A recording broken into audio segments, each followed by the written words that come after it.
Have you ever wondered why some countries just seem to slide right into democracy while others, they kind of trip and stumble or even backslide into those old habits? It's kind of fascinating. And I think you've brought some really interesting research about why the starting point really matters, right? Like what kind of non-democratic regime you're coming out of. Yeah, absolutely. It's a really interesting question, and the kind of the core idea here is that the specific characteristics of the old regime, like the non-democratic regime a country's transitioning from, they really shape the paths that are available to get to democracy, and then also they shape the challenges the country is going to face in actually making that democracy solid and making it last. So what are we going to look at today? I guess we're looking at what are the different kinds of non-democratic regimes? Right. And how do those different types of non-democratic regimes affect how likely a country is to transition to democracy and how difficult it is for them to consolidate that democracy?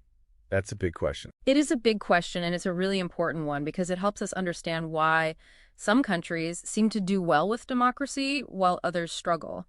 Like if a country starts with a kind of non-democratic regime that's already got some of the features of a democracy, it's going to be easier for them to transition, right? Well, yeah, I guess so. I mean, if they already have some of those things in place. Right. Think of it like this. If you're trying to build a house and you already have a foundation, it's a lot easier than if you have to start from scratch. Okay, yeah, that makes sense. It's a good analogy. Mm-hmm. So, I guess where do we even begin with this? How do we know what to look for in these old regimes to see how they're going to affect the transition? Well, the readings you sent over actually provide a really helpful framework. They lay out these four ideal types of non-democratic regimes. They use the word ideal type, meaning these are kind of the most pure or exaggerated versions, just so we can see the differences clearly. Okay, so not every country is going to fit neatly into one of these boxes.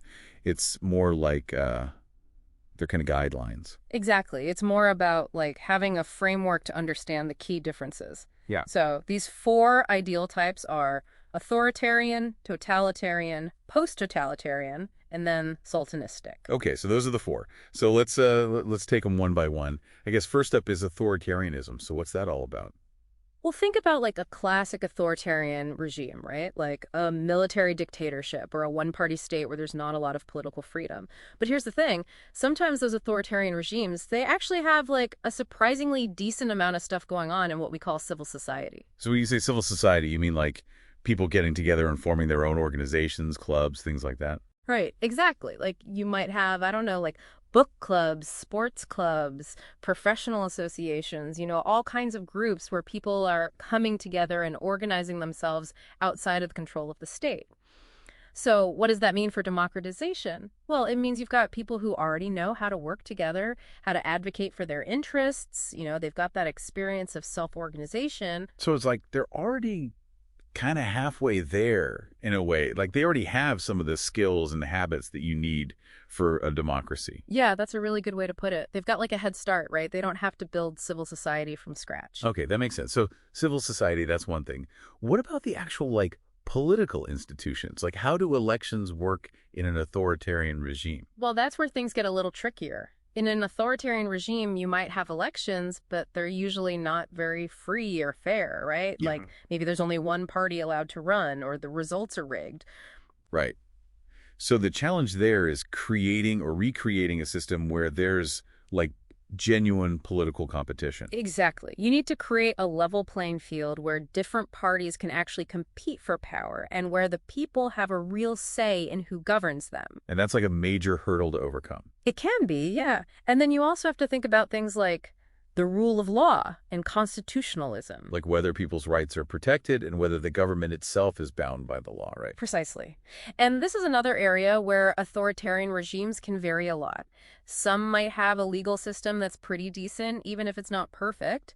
Others might have a system where the law is basically whatever the ruler says it is. So depending on where they fall on that spectrum, there might be some groundwork to build on, right? If there's already some tradition of law, even if it needs to be improved. That's a really good point. And it's important to remember that even in authoritarian regimes, there can be pockets of resistance, right? Judges who try to uphold the law or lawyers who defend people's rights, even when it's dangerous. So those kinds of people can be really important in a transition to democracy. Right, because they're the ones who are going to be like pushing for those reforms and holding the new government accountable. Okay, so we've talked about civil society, political constitutions, and the rule of law. What about the actual machinery of government, like the bureaucracy? Yeah, the bureaucracy is a really interesting one. In some authoritarian regimes, the bureaucracy is actually pretty professional and competent. Really? I would have thought it would be like totally corrupt and inefficient. It can be, for sure. But sometimes, especially in regimes that have been around for a while, the bureaucracy develops its own kind of internal logic and standards. Like, they might be good at collecting taxes or providing basic services, even if they're not very accountable to the public. So they're kind of like a state within a state. In a way, yeah. And that can be both a good and a bad thing for democratization.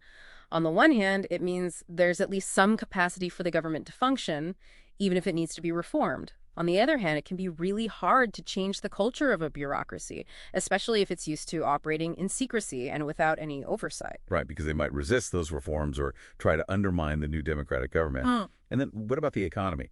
Like, do authoritarian regimes always have command economies? Not necessarily. You actually see a lot of variation there. Some authoritarian regimes have relatively free markets, while others have more state-controlled economies. And then there are some, like the fascist regimes of the 20th century, that had a kind of mixed system where the state and private businesses work together. So it really runs the gamut. I guess the point is that the economic system that's in place under the old regime is going to have a big impact on what's possible during a transition. Exactly. Like if you're starting with a market economy, even if it's not perfectly free, you at least have a basis for building a capitalist democracy. But if you're starting with a command economy, you're going to have to make much more fundamental changes, which can be really disruptive and painful. Okay, so that's authoritarianism in a nutshell. I think we've covered a lot of ground there. Yeah, we've gotten a good sense of like what the challenges are and what some of the potential advantages might be. But I guess the big takeaway is that it really depends on the specific authoritarian regime you're talking about, right? Like there's no one-size-fits-all answer. Exactly. That's the whole point of having these ideal types. It's to help us see the variation and to understand that there's no single path to democracy. Okay, so let's move on to the next one. Totalitarianism. And I think you're going to see right away that this is a very different beast. Okay, so how's totalitarianism different from authoritarianism? Like, are they both just about like dictators and stuff? Well, on the surface, they might seem similar, but totalitarianism is actually much more extreme and much more difficult to transition from. Think of it like this.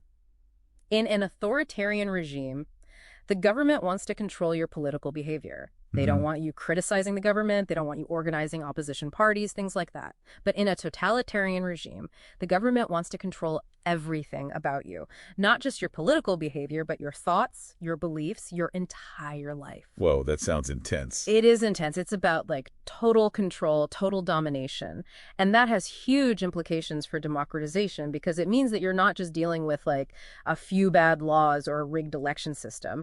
You're dealing with a society that's been completely remade in the image of the totalitarian ideology. So it's like the whole fabric of society has been warped, right? Exactly. Like think about civil society. In an authoritarian regime, there might be some space for independent organizations, as we talked about. But in a totalitarian regime, civil society is basically non-existent.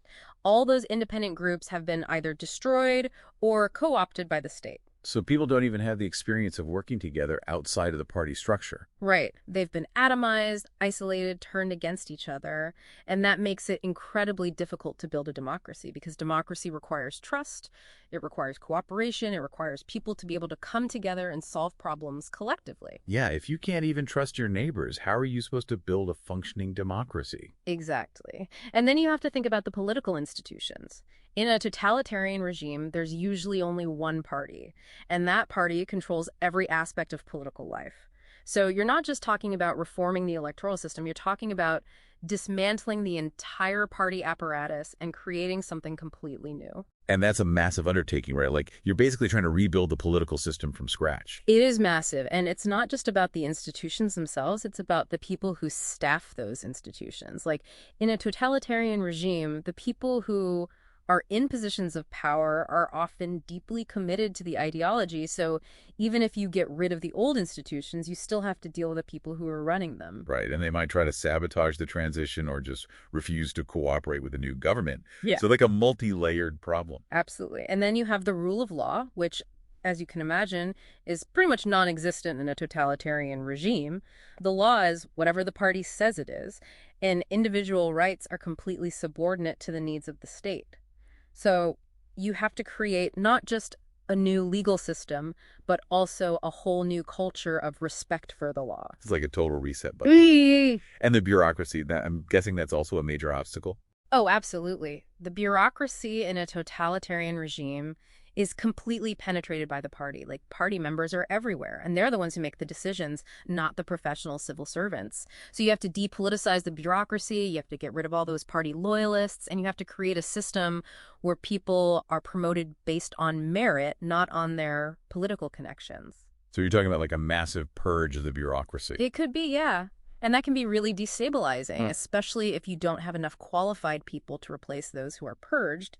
And then you have the economy, which in a totalitarian regime is completely state-controlled. So you have to transition to a market economy at the same time that you're transitioning to a democracy. And that's a huge challenge, right? Like we talked about earlier, even transitioning from an authoritarian economy can be difficult, but transitioning from a totalitarian economy is like a whole other level. It is. And it's not just about the technical aspects of creating a market economy. It's also about changing people's mindsets. Like, in a totalitarian regime, people are used to the state providing for everything. So you have to teach them how to be entrepreneurs, how to take risks, how to operate in a free market. It's a massive cultural shift. Okay, so totalitarianism is a tough nut to crack, to say the least. And I guess the main takeaway is that it's not just about changing the government, it's about changing the entire society. Exactly. It's about creating a new culture, a new set of values, a new way of life. And that takes time, it takes effort, and it takes a lot of patience. All right, so we've covered authoritarianism and totalitarianism. Now, what about this post-totalitarianism thing? What's that all about? Post-totalitarianism is kind of like a halfway house between totalitarianism and democracy.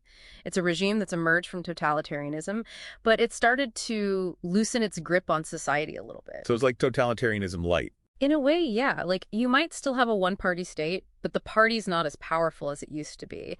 You might start to see some independent organizations popping up. There might be a little bit more freedom of speech, a little bit more tolerance for dissent. But the legacy of totalitarianism is still very much present. So it's like the ghost of totalitarianism is still haunting the system. Exactly. And that has big implications for democratization because it means that you're not starting from a blank slate. You're starting with a society that's been deeply scarred by totalitarianism, and those scars can take a long time to heal. So what are some of the specific challenges that post-totalitarian regimes face in transitioning to democracy? Well, one of the biggest challenges is dealing with the former elites, the people who were in power under the totalitarian regime. These people often still have a lot of influence, even though they're not officially in charge anymore, and they might try to block reforms or even stage a comeback. Right, because they have a vested interest in maintaining the old system, even if it's just a shadow of its former self. Exactly. And then you have the challenge of building a new political culture, a culture that's based on democratic values like tolerance, pluralism, and the rule of law. This is a long-term project, and it requires a lot of education and public engagement. And you have to do this while also dealing with the economic legacy of totalitarianism, which is often a mess. So it's like you're trying to build a democracy on top of the ruins of totalitarianism. That's a good way to put it. And Yeah. It's not easy. But it's also not impossible. There are plenty of examples of post-totalitarian regimes that have successfully transitioned to democracy, like Poland, Hungary, and the Czech Republic. So there's hope. There's definitely hope, but it's important to be realistic about the challenges and understand that it's going to be a long and difficult process. Okay, so that's post-totalitarianism. What about this last one, sultanistic regimes? I have to admit, I'm not even sure what that means. Sultanistic regimes are kind of a unique breed. They're characterized by a highly personalized form of rule, where power is concentrated in the hands of a single individual, the sultan, and his or her close allies. Think of it like an extreme form of patrimonialism, where the state is basically treated as the personal property of the ruler. So it's like the whole country is the sultan's private estate. That's a good analogy, and that has profound implications for democratization because it means that you're not just dealing with a bad government, you're dealing with a system where there's no separation between public and private, where the law is whatever the Sultan says it is, and where corruption is rampant. So how do you even begin to transition to democracy from a system like that? It's incredibly difficult. One of the biggest challenges is that there's often no clear successor to the Sultan. Like, when the Sultan dies or is overthrown, there's no established mechanism for choosing a new leader, and that can lead to chaos and instability. Right, because everyone's scrambling for power and there's no agreed upon rules of the game. Exactly. And then you have the challenge of dismantling the Sultan's patronage network, which is often deeply entrenched and resistant to change. And you have to do all of this while also trying to build a new political culture and a functioning economy. It sounds like an almost impossible task. It's definitely one of the most difficult transitions to manage, but again, it's not impossible.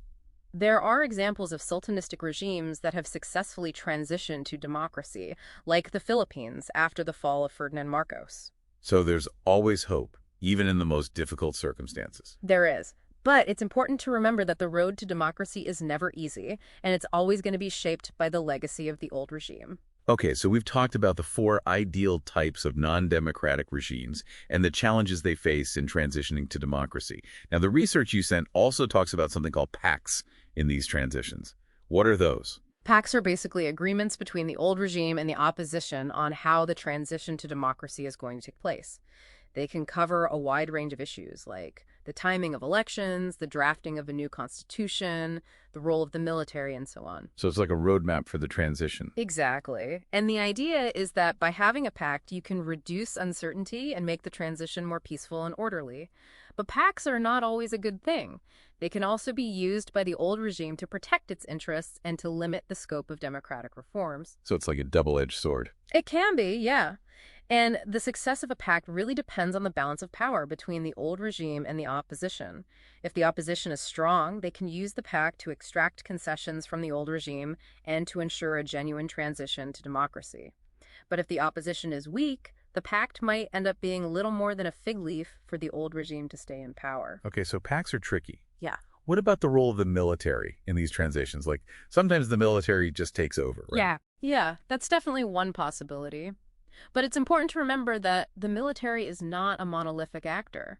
Like, there are different factions within the military, some of which might be more supportive of democracy than others.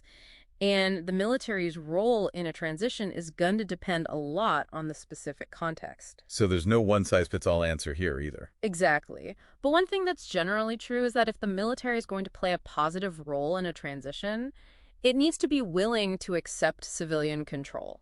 Like, it needs to be willing to step back from politics and to allow a democratically elected government to take charge. So it's like the military has to be willing to put the country's interests ahead of its own. Exactly. And that can be a tough sell, especially in countries where the military has a long history of political involvement. Well, this has been a really fascinating conversation. I feel like I've learned a lot about the different paths to democracy and the challenges that countries face in making that transition. Me too. And I think the big takeaway here is that there's no one-size-fits-all solution. Like, what works in one country might not work in another.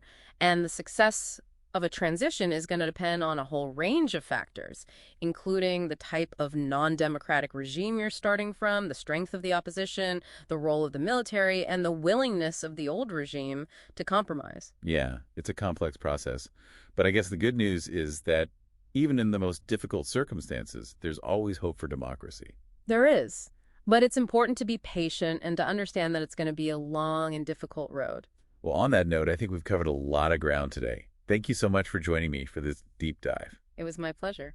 And for our listeners out there, if you're interested in learning more about democratic transitions, I encourage you to check out the sources that we've been discussing today. They're full of fascinating insights and really give you a deeper understanding of this complex and ever-evolving process.